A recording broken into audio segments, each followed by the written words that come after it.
Penuntun Saat Teduh Sinode Gereja Kristen Jakarta, Selasa 22 Februari 2022.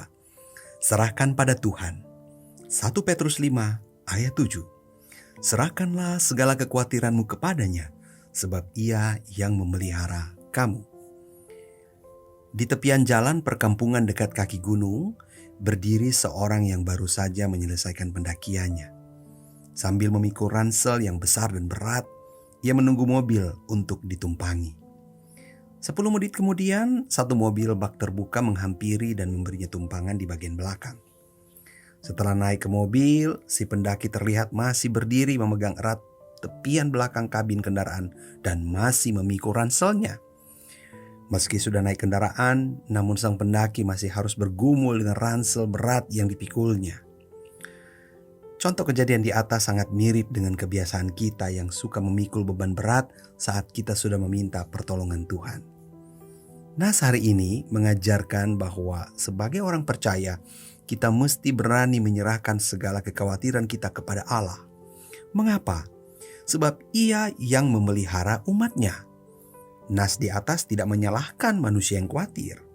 Khawatir merupakan salah satu tanda bahwa kita adalah manusia. Rasul Petrus mengingatkan orang percaya untuk menyerahkan kekhawatirannya kepada Tuhan. Menyerahkan berarti berdamai dengan keadaan dan tidak dikuasai lagi oleh keadaan yang terjadi di sekitar kita. Saat kita sungguh-sungguh menyerahkan kekhawatiran kepada Tuhan, kita akan mulai melihat kesulitan hidup dengan cara yang berbeda. Pertama, kita akan menemukan bahwa Tuhan punya rencana dalam pergumulan dan kesulitan hidup. Kedua, kita menemukan bahwa pergumulan dan kesulitan tersebut tidak lebih besar dari Tuhan. Kita mulai memperoleh pengalaman baru bersama Tuhan. Perkataan Alkitab tentang Allah yang berdaulat itu menjadi nyata lewat pengalaman, pergumulan, dan kesulitan hidup kita. Melalui dua hal inilah kita menjadi lebih mampu memenangkan hari-hari yang penuh pergumulan dan kesulitan. Apa yang sering kita ucapkan dalam doa-doa kita? Mungkin ini, Tuhan, berperkaralah dalam pergumulan dan kesulitan hidup kami. Tapi apa yang terjadi setelah kita berdoa? Seringkali kita gagal merelakan Tuhan berperkara dalam hidup kita, bukan? Mirip seperti pendaki gunung yang memutuskan untuk menumpang dengan sebuah mobil, namun setelah berada di atas mobil, ia masih memikul beban ranselnya yang berat itu. Bukankah kita pun demikian?